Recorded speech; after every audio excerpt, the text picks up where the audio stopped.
दृष्टि IAS class note for UPSC प्रस्तावना preamble.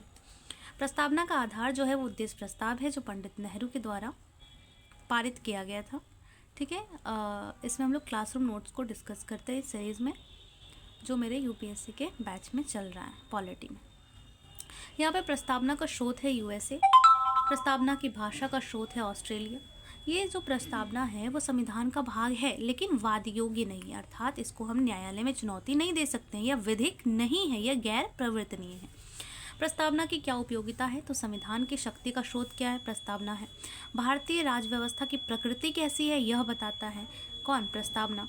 प्रस्तावना संविधान का उद्देश्य का वर्णन करता है, प्रस्तावना संविधान में या प्रस्तावना जो है उसकी शक्ति क्या है इसको बताता है।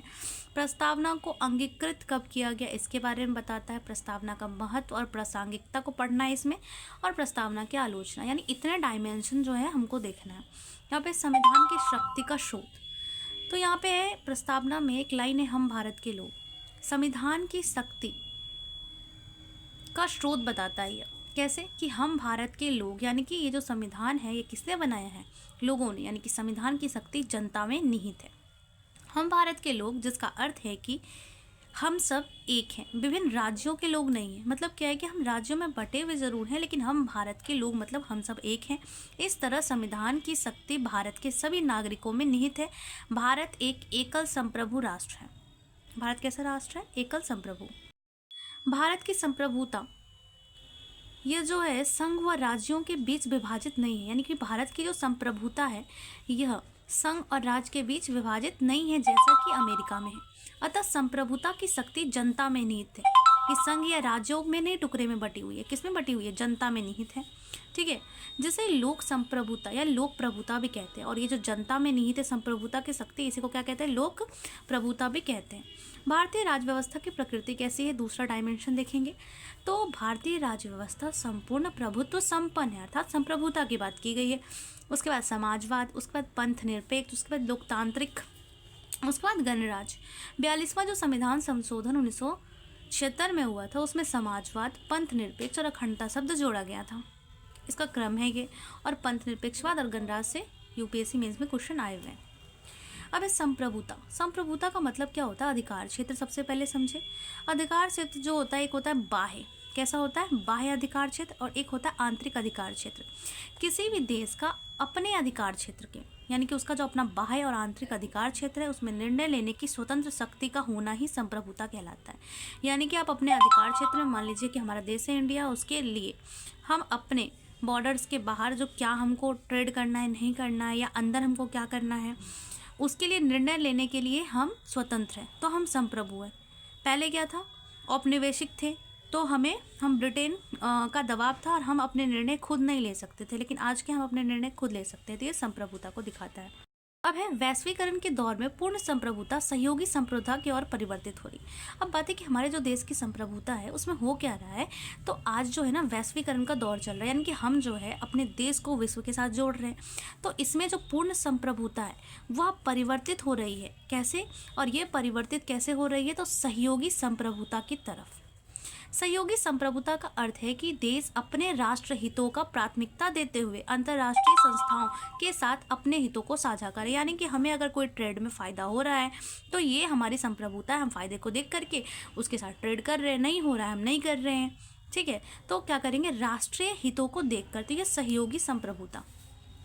अब यहाँ पे है, वर्तमान में सहयोगी संप्रभुता को बढ़ावा इसलिए मिल रहा है क्योंकि वैश्वीकरण है, और जो वैश्विक समस्याएं भी हैं जैसे आतंकवाद, साइबर अपराध, जलवायु परिवर्तन, मानवाधिकार आदि, इन सब को देखकर जो हम अपने हित में फैसला लेते हैं वही क्या कहलाता है, सहयोगी संप्रभुता कहलाता है। यही कारण है कि भारत क्या है, वैश्विक मुद्दों पर राष्ट्रीय हितों को प्राथमिकता देते हुए अंतर्राष्ट्रीय नियमों का पालन करता है। यानी कि भारत क्या करता है, वैश्विक मुद्दों पर जो हमारे राष्ट्रीय हित है उसको प्रायोरिटी दे करके अंतर्राष्ट्रीय नियमों का पालन करता है, कि जो हमारे हित में उसके अकॉर्डिंग हम करेंगे। ये जो वैश्वीकरण के दौर में ऐसा होना ज़रूरी भी है, लेकिन भारत की संप्रभुता भारत की स्वेच्छा पर निर्भर करती है कि वह अंतर्राष्ट्रीय संस्थाओं व देशों के साथ नियमों का पालन करे या ना करे। अगर उसको हित दिखाई देगा तो करेगा, नहीं दिखाई देगा नहीं करेगा। अब है समाजवाद। समाजवाद क्या होता है? तो 42वां जो संविधान संशोधन 1976 में हुआ था, इसी में समाजवाद शब्द जोड़ा गया था। समाजवाद हमें कहाँ देखने को मिलता है? मूल ढांचा में देखने को मिलता है। मूल ढांचा का सिद्धांत में ये है, समाजवाद इसके अंतर्गत आता है। और लोकतांत्रिक समाजवाद, लोकतांत्रिक समाजवाद का अर्थ क्या होता है? तो भारत में मिश्रित अर्थव्यवस्था है जिसके तहत संसाधनों व उत्पादनों पर लोक और निजी दोनों का नियंत्रण है। ठीक है, अब ये जो लोकतांत्रिक समाजवाद होता है, यह हमारे देश में ये जो लोकतांत्रिक समाजवाद है वो किससे? तो यूएसएसआर से प्रभावित है। ठीक है, अब इसके स्वरूप और लक्ष्य को देखेंगे हम। लोकतांत्रिक समाजवाद का स्वरूप क्या है, लक्ष्य क्या है? अर्थव्यवस्था दो प्रकार की होती है, एक होती है समाजवादी जिसमें क्या होता है, सरकार का प्रभुत्व होता है संसाधनों उत्पादनों पर। एक होती है पूंजीवादी जिस पर निजी प्रभुत्व होता है। जो दोनों होता है उसको मिश्रित कहते हैं और हमारे देश में मिश्रित अर्थव्यवस्था है। लोकतांत्रिक समाजवाद का स्वरूप देखेंगे पहले। तो 1950 से 90 तक भारत का समाजवाद राज्य नियंत्रित अर्थव्यवस्था वाला था। यानी कि 1950 से 90 का जो टाइम पीरियड था, उस टाइम में जो हमारा समाजवाद था वो राज्य नियंत्रित वाला था। राज्यों की भूमिका नियंत्रणकारी थी, यानी राज्य की जो भूमिका थी वो कंट्रोलिंग थी। ठीक है, लेकिन अब जा करके क्या हो गया है ना कि अब कंट्रोलिंग ना हो करके वो क्या हो गया है, वो सहयोगी टाइप का हो गया है। जैसे पंचवर्षीय योजना, राज्यों का, बैंकों का राष्ट्रीयकरण, निजी कंपनियों का राष्ट्रीयकरण, केंद्रीयकरण नियोजन पर बल था। अब लोकतांत्रिक समाजवाद का स्वरूप क्या है? तो कह रहे हैं 1991 में उदारीकरण, निजीकरण, वैश्वीकरण आना, जिससे राज्यों को नियंत्रणकारी भूमिका कम हो गई। 1991 में क्या हुआ, यह उदारीकरण, निजीकरण और वैश्वीकरण की व्यवस्था हुई, जिससे क्या हुआ कि राज्यों की भूमिका क्या हो गई ना, कम हो गई और निजी भूमिका बढ़ गई। राज्यों का कंट्रोलिंग पावर कम हो गया और निजी भूमिका क्या हो गई, बढ़ गई। इसको बढ़ावा मिला और इसको जो बढ़ावा मिला तो ये क्या हो गया ना, अब कंट्रोलिंग से फैसिलिटेटर बन गया राज्य। ठीक है, सुविधा प्रदाता जिसको बोल सकते हैं। विकेंद्रित नियोजन को बल मिला। अब क्या हुआ कि यहाँ पे केंद्रीकृत था, सब कुछ राज्य कर रहा था, और यहाँ पे क्या हुआ, विकेंद्रण को बल मिला। निष्कर्ष 1991 के भारत के समाजवाद का झुकाव पूंजीवाद की ओर हो गया। और जब निजी भूमिका बढ़ी, इसका मतलब है कि समाजवाद का झुकाव किधर हुआ, पूंजीवाद की ओर हुआ। समाजवाद के लक्ष्य क्या है? तो कह रहे हैं सामाजिक व आर्थिक न्याय। समाजवाद का पहला लक्ष्य है कि सामाजिक व आर्थिक न्याय होना चाहिए, आर्थिक असमानता को दूर करना चाहिए। और क्या करना चाहिए, हमें जो है आय का समान वितरण, असमान वितरण को रोकना है और समान वितरण को बढ़ावा देना, इसका समाजवाद का लक्ष्य है।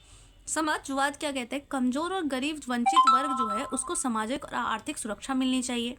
जैसे प्रधानमंत्री आवास योजना समाजवाद को बढ़ावा देता है, राष्ट्रीय खाद्य सुरक्षा योजना या उज्ज्वला योजना या सार्वजनिक वितरण प्रणाली या आयुष्मान योजना, जननी सुरक्षा योजना, ये सब क्या है, ये समाजवाद के लक्ष्य हैं। जो क्या कर रहे हैं, सभी को समान अवसर मिले, सभी को समान सुविधा मिले, कोई भी पिछड़ा वर्ग ना रहे, उसके लिए अलग से काम किया जाए, असमानता को दूर किया जाए, सामाजिक व आर्थिक न्याय हो। अब भारत में लोकतांत्रिक समाजवाद है। भारत का समाजवाद कैसा है, लोकतांत्रिक समाजवाद है, जिसके तहत भारत में मिश्रित अर्थव्यवस्था को अपनाता है, जिसमें सार्वजनिक व निजी संपत्ति सह अस्तित्व है, यानी सार्वजनिक व्यवस्था भी है और निजी भी है। 1950 से 90 तक भारत में नियंत्रणकारी अर्थव्यवस्था को अपनाता था, कंट्रोलिंग मैंने बताया, जिसके तहत भारत में लाइसेंस राज और कोटा राज यानी फंड बेस्ड होता था कि इसके लिए इतना फंड, इसके लिए इतना फंड, और लाइसेंस लेना पड़ता था कोई भी काम को स्टार्ट करने के लिए। और नौकरशाही की भूमिका थी, क्योंकि सरकारी है सब, तो सरकारी नौकरी की भूमिका थी। ठीक है, लेकिन 1991 के बाद भारत का समाजवाद पूंजीवाद की ओर झुक गया। क्यों झुक गया? क्योंकि उदारीकरण, निजीकरण व वैश्वीकरण को ला दिया गया। यानी कि 1991 के बाद जो भारत का समाजवाद है वह क्या हुआ कि हमारा देश जब वैश्वीकरण हुआ, यानी विश्व से जुड़ा, तो निजी भूमिका बढ़ने लगी, और जब निजी भूमिका बढ़ी तो पूंजीवाद की ओर झुक गया। राज्य व नौकरशाही की भूमिका कम हुई और बाजार व नागरिक समाज की भूमिका बढ़ा दी गई।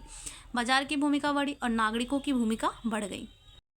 पूंजीवाद की ओर झुकाव निम्न तत्वों के रूप में दिखाई देता है। ये जो पूंजीवाद की ओर झुकाव है, हम कैसे मान लें कि भारतीय अर्थव्यवस्था, भारतीय जो समाजवाद है वो पूंजीवाद की ओर झुका है। ऐसे कौन कौन से तत्व हैं, तो ये दिखाए गए हैं। कम सरकार ज़्यादा शासन, जैसे अभी चल रहा है ई शासन व्यवस्था, इसका एग्जाम्पल हो गया ज़्यादा शासन में। और क्या हो गया, नागरिक अभी जो चल रहा है, अभी हुआ नहीं है चार्टर, ठीक है, इसकी व्यवस्था आ रही है। तो ये सब क्या है, ये दिखा रहा है कि हमारा जो झुकाव है वो निजीकरण की तरफ ओढ़ हो रहा है, सरकार के स्तर में कमी आ रही है और जो शासन है वो बढ़ रहा है। ठीक है, नियामक संस्थाएं जैसे सेबी, IRDAI, ठीक है, भारतीय प्रतिस्पर्धा आयोग, ट्रिपल P मॉडल, जैसे पब्लिक प्राइवेट पार्टनरशिप, ये सब क्या कर रहा है, निजीकरण को बढ़ावा दे रहा है। अतः यह बात सही है कि समाजवाद का झुकाव पूंजीवाद की ओर हो गया है, यानी कि हमारा जो समाजवाद है उसका झुकाव पूंजीवाद की ओर हो गया है, जिससे समाजवाद का लक्ष्य प्रभावित भी हुआ है। लेकिन भारतीय समाजवाद सामाजिक व आर्थिक न्याय के लिए आज भी बल देता है। भले ही हमारा समाजवाद पूंजीवाद की ओर झुक गया है, लेकिन जब न्याय की बात आती है तो सामाजिक आर्थिक न्याय की बात हमेशा की जाती है। समाजवादी लक्ष्यों को प्राप्त करने के लिए सरकार के द्वारा योजनाएं भी चलाई जाती है। ठीक है, अब एक केस है DS नकारा वर्सेस भारत संघ केस 1982। इस केस में सुप्रीम कोर्ट ने निर्णय दिया कि भारतीय समाजवाद का लक्ष्य कमजोर वर्ग व वंचित वर्ग के जीवन स्तर को ऊंचा उठाना है।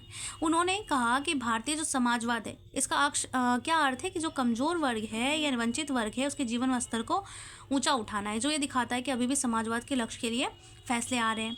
ठीक है, अतः भारतीय समाजवाद का उद्देश्य सभी नागरिकों के लिए जीवन की समान परिस्थितियां उपलब्ध कराना है। न्यायालय ने यह भी कहा है कि भारतीय समाजवाद मार्क्सवाद और गांधीवाद का मिश्रण है, जिसका झुकाव गांधीवाद की ओर है। गांधी जी लोकतंत्र निजी संपत्ति के समर्थक थे, जबकि मार्क्स जो थे वो लोकतंत्र निजी संपत्ति के समर्थक नहीं थे। लेकिन मार्क्स ने संसाधनों के सार्वजनिक स्वामित्व पर बल दिया था। हालांकि मार्क्स और गांधी दोनों ही राज्यविहीन समाज का समर्थन करते थे। ठीक है, अब एक समाजवाद की चुनौतियां जिसको नेक्स्ट क्लास में देखेंगे। Thank you.